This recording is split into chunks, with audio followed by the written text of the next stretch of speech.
Ladies and gentlemen, Dan Soder.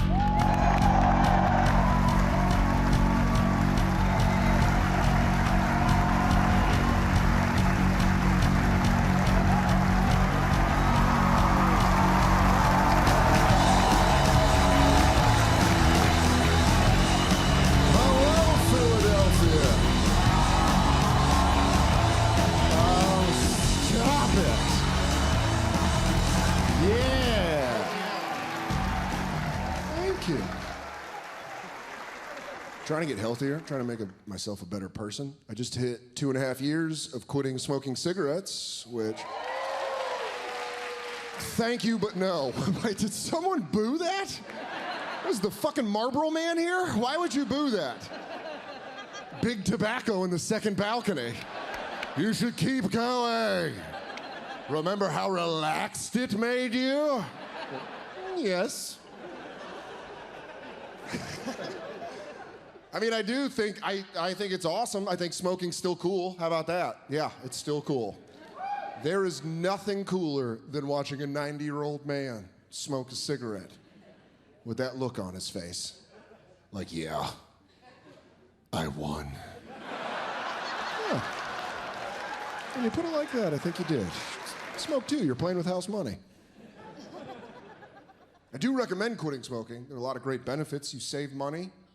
Immediately, 50% less crazy people in your life. Immediately. Because when you smoke cigarettes in any city and you go outside and light one up, you might as well just shoot a fucking flare into the sky that tells every drunk and insane person you feel like having a conversation. That little orange ember becomes like a lighthouse for the mentally ill. They could be 5 blocks away taking a shit in a garbage can. They see you smoking, they're like, I'm gonna go talk to that guy. He needs a friend while he destroys himself. I still smoke weed, medicinally, strictly medicinally. I've got a chronic case of Netflix. No, that's not. You guys deserve a better joke than that, and I apologize. I just don't think weed's a drug. Personally, I don't view marijuana like it is a drug. I just don't think of it like that. And it's nice to be in the room with like-minded individuals. I travel a lot, and some cities I go to still view marijuana like it is a class 1 narcotic. If you think weed is a drug, you're adorable. You really are. Oh, you are the cutest thing ever. Do you also think voting for president matters? Okay. It doesn't. If you want to call marijuana a drug to stop children from doing it, fucking way on board with that. Absolutely. But I'm 32. Let me have this one. Have you smoked weed in your 30s? It's not that fun. It's not fun enough to call a drug. That I know for sure. To me, when you call something a drug, it means you're having a fucking blast while you're doing it. Maybe when I was a teenager, maybe with weed. Drink a bunch of beers, light up a joint. Like, where's this night gonna take me? I don't know. I'm getting high on drugs. Now at 32, I just wait till it gets late. Then I put on sweatpants. And I smoke and I get nervous for 3 hours. I don't think that's a drug. I don't think you call... I don't think anyone's doing that in an abandoned warehouse, shirtless, listening to electric dance music. It's like, let the beat drop. You're like, please don't let anything drop. I'm so nervous. I think I was as a teenager smoking weed, I liked the recklessness of it. I kind of liked doing that. Like, you know, like, I would do dumb shit because of weed. I used to hotbox my car. It's very dumb. Me and 3 of my friends all smoking a blunt, like, no one roll down your windows. I want to breathe in this already exhaled weed smoke for the next 30 to 40 minutes. as we listen to this Redman album.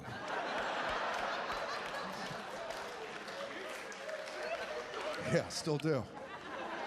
I just don't hotbox. Now as an adult, I take 2 soft hits under the fan in my bathroom. Then I go sit on the couch for an hour like, I gotta call my grandma more. She's such a good Nana. She is, she's the best. And I'll fight. No, that's where my line is. You wanna say your grandma's better than mine? I'll punch you in the throat. No. I just hung out with my grandma for a week with an 88-year-old lady. You run out of topics to talk about quickly. Just sitting there staring at her like, well, dude, 88, crossword puzzles every day. She drives, that's super dangerous. We play gin rummy all the time. She talks about death with an ease that rattles my bones.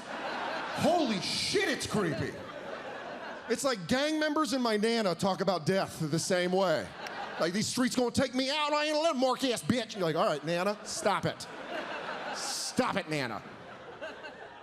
You ever talk to anyone over 80 about death? It's just facts, no emotions. Closest I've ever came to interviewing a serial killer. Just sitting there like, Nana, what happened to Rose next door? She's gone. Did she move? You're never gonna find her. Did you kill Rose? She's like, Jen, oh, you sneaky bitch. Just so good at this game, Nana.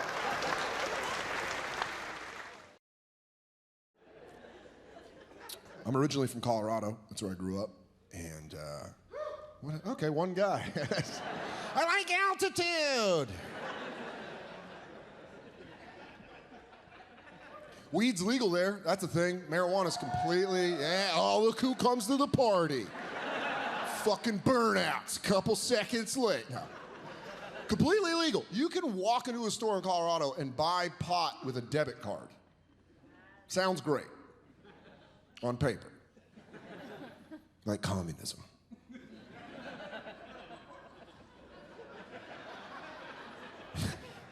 I hate it because I'm from there. It sucks. It's different for me. You gotta understand that. I grew up there, so now all of my stoner loser friends from high school that were just supposed to fucking disappear now run and operate their own dispensaries. They're the most successful people I know. Any clue how much of a mindfuck that is? Dude, for the last 14 years, they couldn't get jobs because of cloudy piss. They kept failing their drug tests. Then with one vote, they became the top experts in their field. They're weed sommeliers. That's what they do now. They're all experts. They're like, oh, you should try this. It's a mid-grade sativa. It's got nodes of pineapple. Fuck you, Dennis. You live in your mom's basement. Oh, you're better than me now you sell government weed? All right, good for you. What a shitty thing to do to weed. Weed is the goofiest thing on the planet. Why would you want to, what's the whitest thing to do is make it old fancy. Oh, have you tried our Aspen Kush? I hope you ski into a tree. It's just like, why would you do that to weed? You don't need a weed sommelier. By the way, regular sommeliers are useless. I'll say that. Jesus, I'm sorry. The whole second show was all sommeliers. Yeah. Foot in the mouth. Wine experts? It's an unnecessary thing. By the way, they're not even real waiters. They're not. They don't take sections. They're just there to judge you about not knowing anything about wine. They just talk shit right to your face. Walk up to the table like, what do you want to drink, common mouth? I don't know. Of course you don't. This is an old world Merlot. Pairs well with a nice cut of beef. Does it? You fancy alcoholic. Why don't you stop swirling that glass and call your kids? 'Cause they miss you.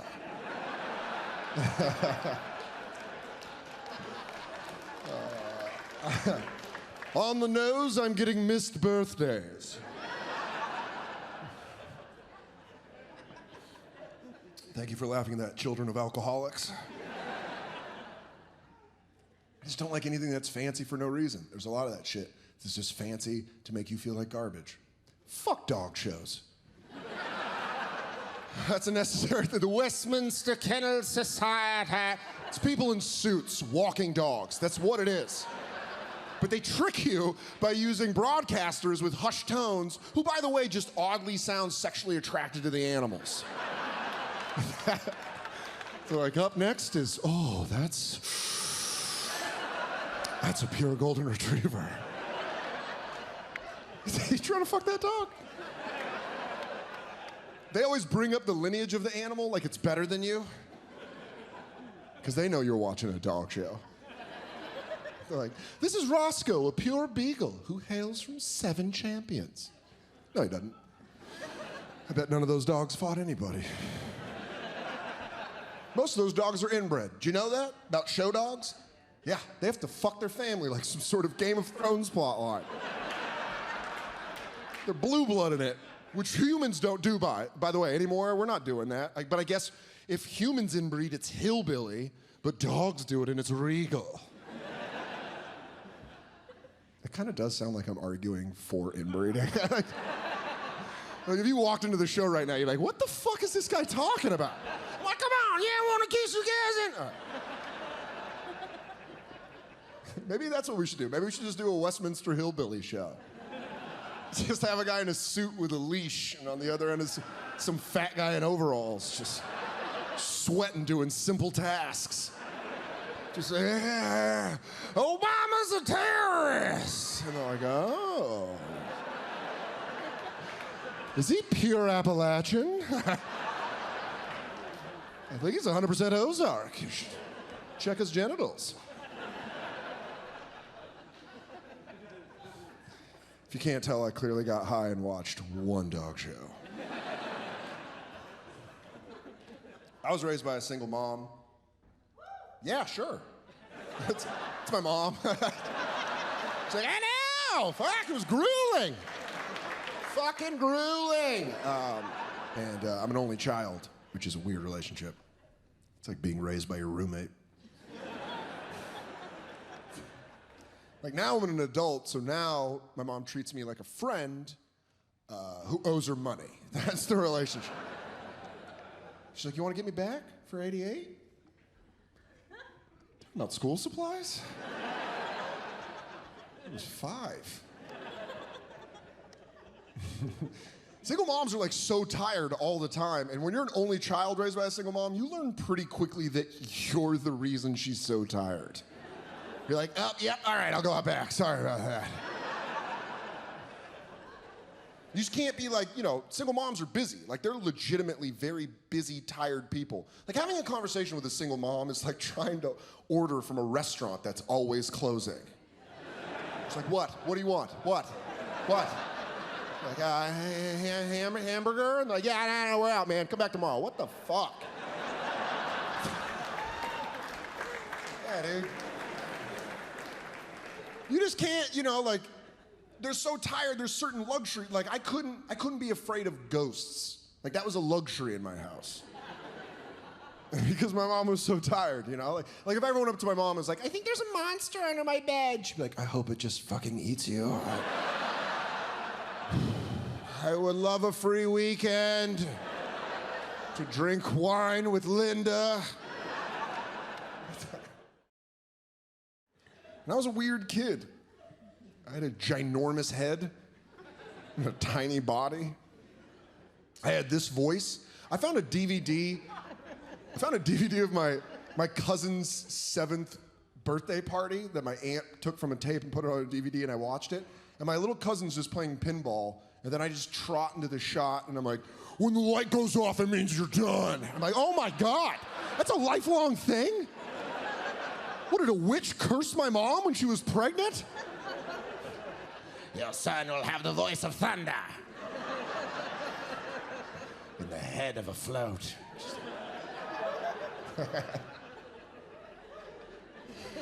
It is, like, fuck this deep voice. I would have liked it if I was alive like 70 years ago. I could have been one of those groups. Well, all I do is just go, boom, boom, boom. And some record exec's like, that guy's got talent. I'm like, oh. And I had that voice as a kid. For a single mom. My mom's just trying to catch some D on the weekend. I come bumbling down the hall like, nope, sorry, later. Dude, that's a lot of effort. Single mom in the 80s dating? That's some fucking effort.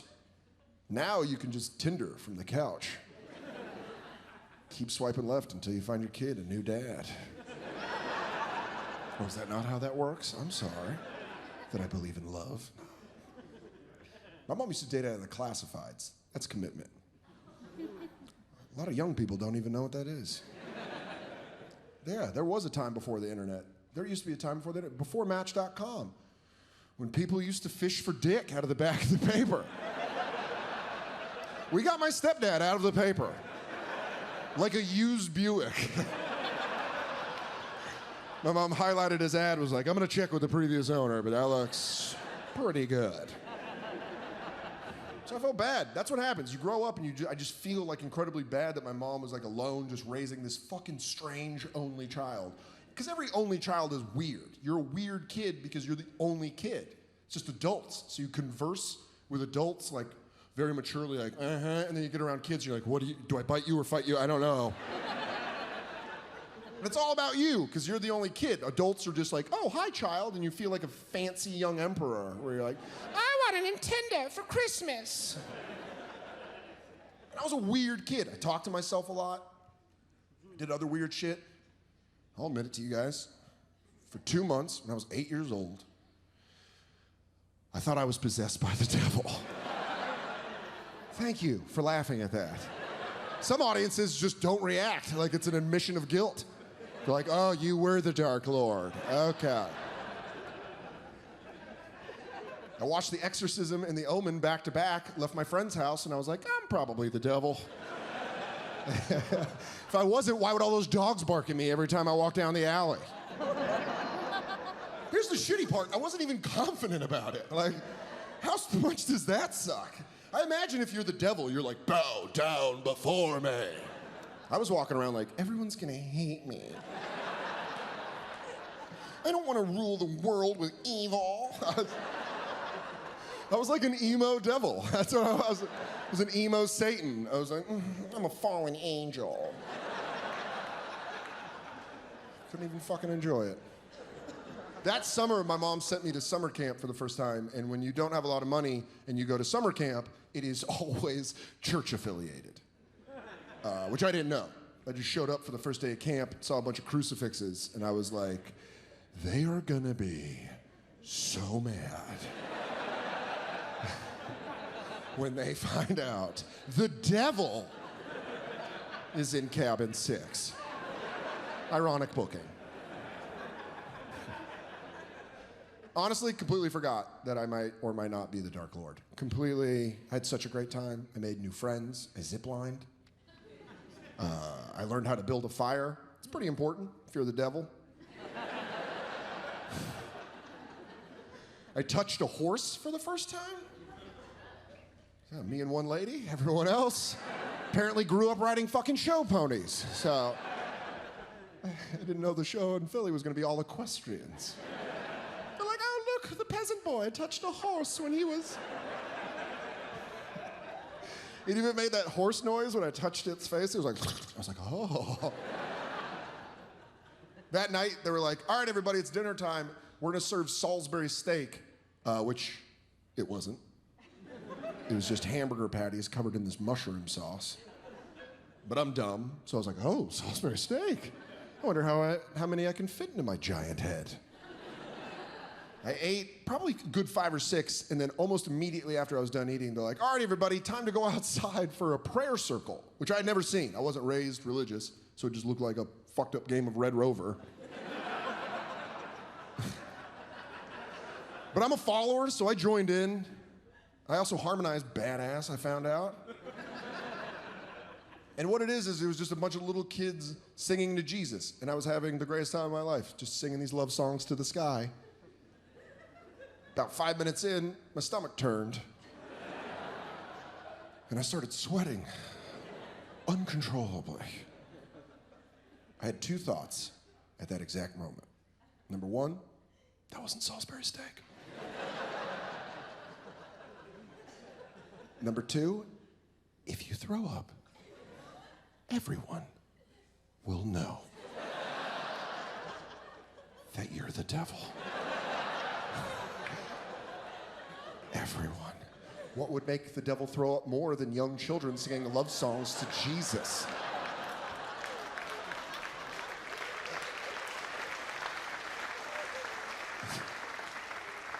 I'm sitting there fighting as hard as I can at 8 years old. She's like, don't do it, don't do it, don't do it. And then we go to hit a high note where we're like, Jesus! And I just start violently projectile vomiting. Violently. Gray, colorless matter. You know, like the devil would. And I'm not throwing up like a cute 8-year-old. I'm not like, oh, my tum-tum. I'm like yelling it out of my face like, ah! Ah! Ah! Everyone is staring at me. Everyone at camp was staring at me. And all I could hear in my head was, oh, hey, oh, oh. Oh, hey, oh, oh. Oh, hey, oh, oh, oh. I'm just like, ah. I'm not the devil. I'm not the devil, your mother sucks cock in hell. Then I fucking left. I left. The next morning, I went home. You know that weird kid that goes home early? Yeah, that was me. That kid's the devil, and the devil goes home early. My mom picked me up immediately, terrified. Like, are you okay? I was like, I threw up in front of everybody. She's like, it's all right, buddy. Sometimes your stomach just gets hurt. And felt so good. I was like, Mom, I think I'm possessed by the devil. And in a way that only a very tired single mom could, she just looked at me and said, why would the devil want to possess you? Oh, yeah, cool. Good point, Trish. Never thought about it like that. I think we just solved one problem and have shattered that into about 700 more. So I will never wear a tank top out of the house. I just recently turned single. It's better, yeah. Oh, dude, cool. That was the reaction I was looking for. All that steamy dick getting thrown up here. Nothing like some Delco dick getting winged at you. Just bait into it.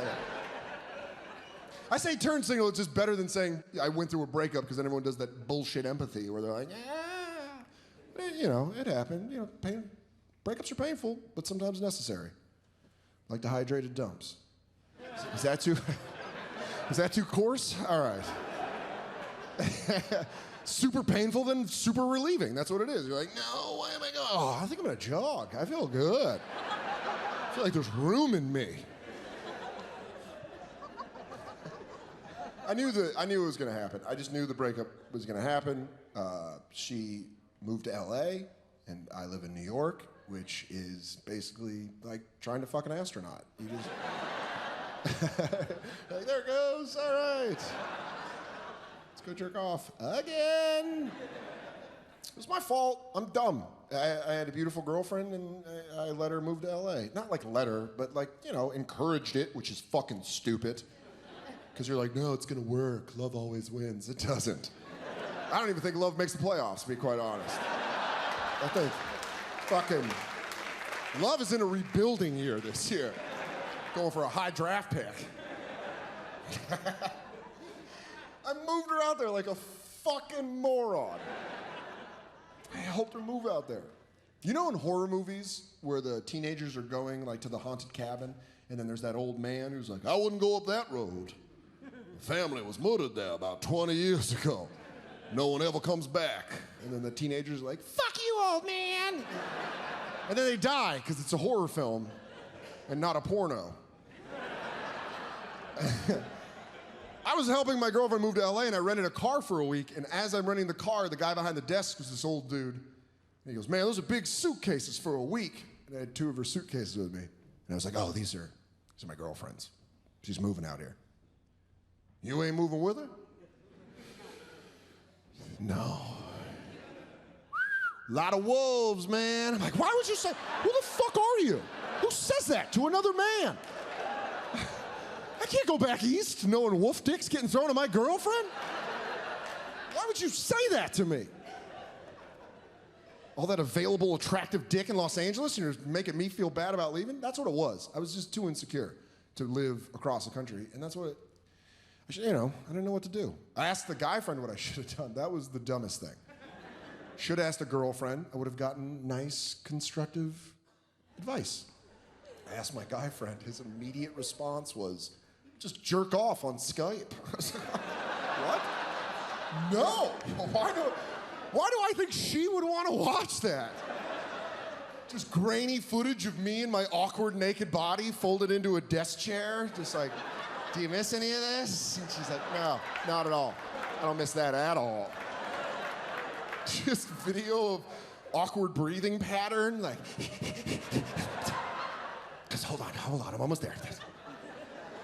This is an incredibly arrogant thing to think that my girlfriend would want to watch 3 minutes of nothing but underdick.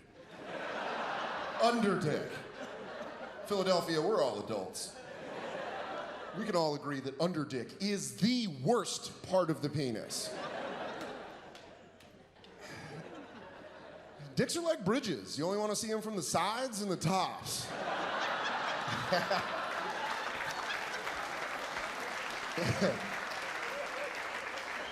You see it and you're like, that's an impressive structure. Then you see it from the bottom and you're like, oh God, it's all support beams. That's a dick joke that only works in cities with bridges. Shit falls flat in Omaha, I'll tell you that. Now I'm back to being single. That's why I need that tank top confidence. I smoke too much weed. First off, comedians are not good at being single. All right, we're too weird. If there's a comic that's good at being single, you're a fucking sociopath. We're strange people. Not only that, but as I said, I smoke a lot of pot. So I'm always just scared and hungry all the time. Like if a girl wants to successfully hit on me, she just has to slowly approach with a handful of trail mix. So,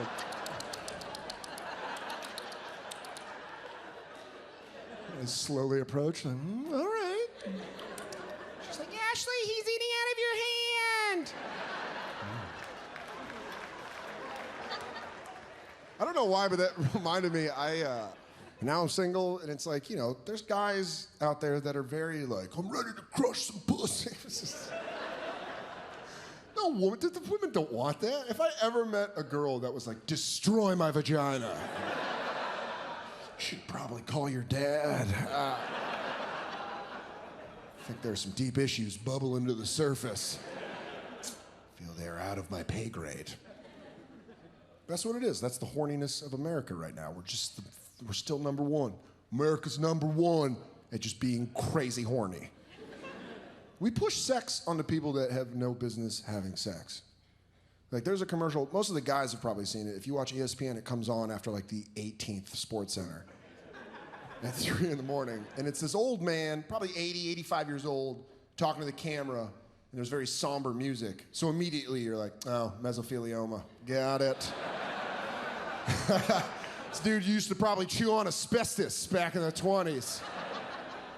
That's when they called it bubble gum. But this commercial, this old man, he's like super sad and he's talking. He's like, and I have a condition called low T for low testosterone. And then they do a miracle wipe, and the next picture is him shirtless in jeans on the beach with a young woman, and he's just fucking jacked. He's like super muscular, but he still has his old man face. He's like, I'm on testosterone replacement, and my sex drive has never been higher. They're putting our grandpas on steroids. And no one is freaking out about this. Everyone's losing their shit about A-Rod. No one cares that our peepaws are on PEDs. You're 80. Maybe you're done fucking. Maybe. Maybe at that age you're supposed to be eating soup and falling asleep in front of the television. I don't want my grandpa walking around the house with his shirt off, just like, where's that Nana of yours? Give her this early bird special. Like, you will not. You're in the middle of a game of gin rummy.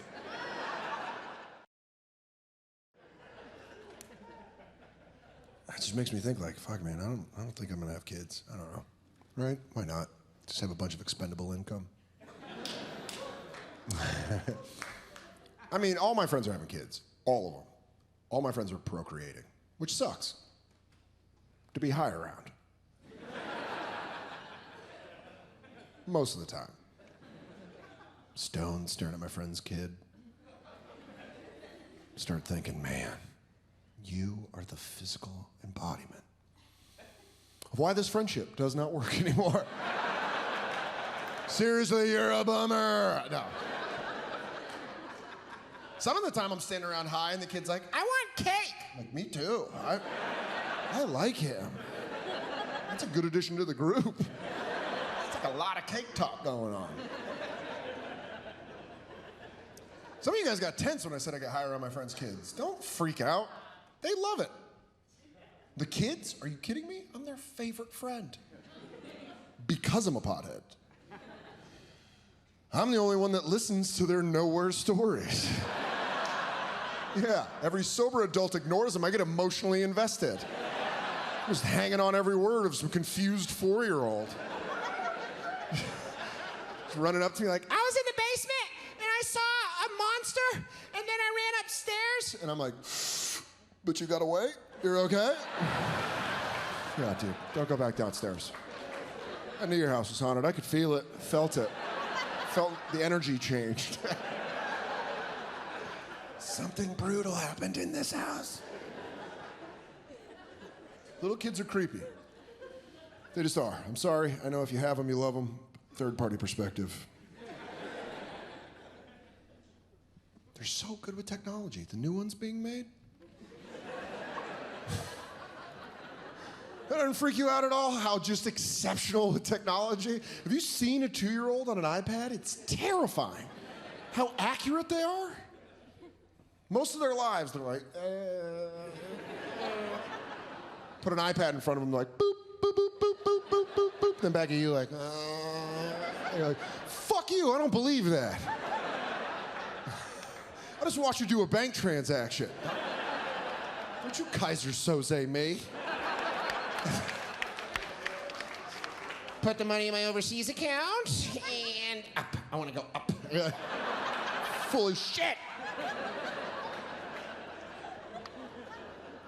I've been very lucky to do comedy on television. Very lucky. And then I got luckier, because that television show took my stand-up and put it on YouTube. So, whenever I feel like having my soul fucked, I gotta read YouTube comments about my stand-up comedy. It's brutal. It's the questions that hurt the most. It's like, what's this guy trying to do? Just make you laugh. This guy sucks at life. I just want you to smile. And then it just devolves into a couple load mores, and you have one guy's like, this guy needs to suck a dead dog's dick. For what? For what? Making a clever observation about iPhones? Fuck you, Ajax77. And the 9 people that gave you a thumbs up on this comment. That's what it is, man. The internet's is coming through and it's fucking destroying everything. And no one's noticing because we're just too busy in our phones. It's not looking up. And the internet's just destroying it all. Internet broke jerking off. No one noticed. Yeah, it's gone. Jerking off, it doesn't work like it used to. Before the internet? Back when it was underground? Before the internet shit made it all mainstream? Meant more. It was like punk rock. A lot of young people in here that that don't really remember that time. If you're a man and you've grown up with the internet, I can't trust you as a man. Because I know you've never earned a jerk. Earned it. Some of the more established, seasoned gentlemen in this room, and ladies. Remember what it was like? Remember a nice 90s nut? Going to a room alone with a magazine and climax off your thoughts? Like a fucking sorcerer? It moved you. And that's why I was there. It was the universe's reset button for us. That's what jerking off used to be. Before the internet, after you were done jerking off, you're always like, whew, well, I'm never gonna be that person again. And then the internet came out and everyone just started touching it like a lab rat, touching a button like, lost its efficiency. That's all I'm saying. It's not as efficient. Now jerking off basically is the new blowing your nose. It's you do it before you leave the house and you're slightly less irritated.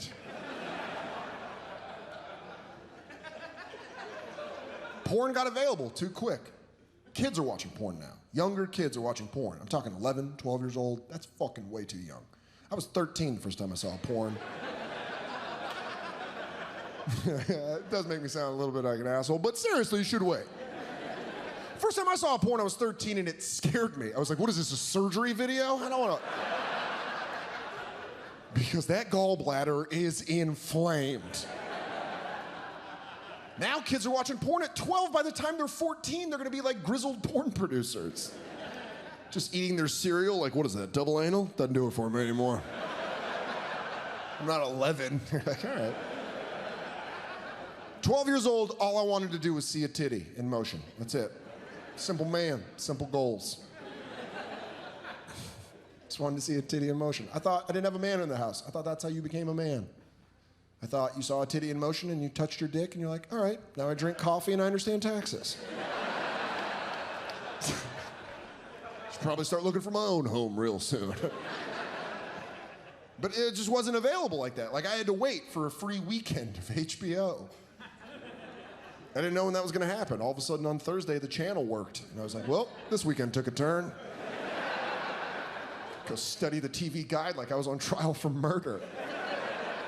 Looking for my alibi, like, Bikini Island, 3 a.m. That's where we'll strike. I sense a titty in that hour. Pull my sleeping bag into the living room and just wait. Just wait. Just start fighting sleep like I'm in some sort of jerk-off boot camp.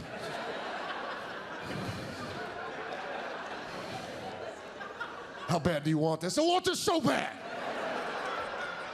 Never made it, never made it. Always fell asleep, always. Then get woken up at 6 a.m. by some screaming televangelist. Just like, you got the devil inside you. I'm like, I know. Show me a titty and help me out. The internet came out and I just fucking jerked off all the time. It just doesn't, maybe that valve, you know, it was a release valve. That's what it's there for, if you really think about it. Jerking off, you're like, burp. That's how I come. I'm like, burp. What an awful sound. I'm just saying, maybe, you know, maybe it's time we evolve. Maybe jerking off, maybe that's in the past. I don't even watch internet porn anymore. Gave it up.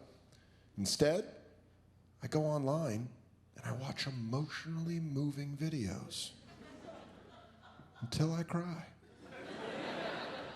Hard. I cry so fucking hard. That's the new jerking off.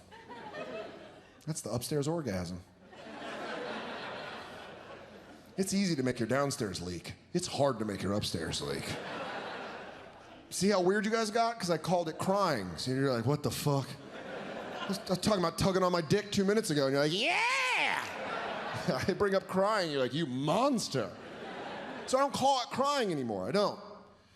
I call it face coming. That's what I call it. Why not? It's an orgasm for your soul. Every time I masturbate, when I finish, I'm like, why did I do that? I didn't need to do that. After a good cry, after a real good cry, I'm always like, whew, there's some good in the world. still feel you guys are like, no, no. Listen, that's fine. I'm not telling you to, you know? Yeah, I could go home tonight and watch 2 chicks blow a dude. Or I could go on YouTube and watch 2 animals that are friends that shouldn't be friends. I don't know why that sick elephant and that golden retriever get along, but it's starting to make my chest tight. I think I'm about to bust a face nut. I can still feel hesitancy, and that's fine. I'm not gonna judge you. If you wanna go home tonight and watch 2 shaved, toned bodies bang into each other, and then touch yourself like a caveman, go for it. I'll be watching soldiers surprise their families. Philadelphia, thank you very much. You guys are a very fun audience. You guys are great. Get home safe. Thank you very much.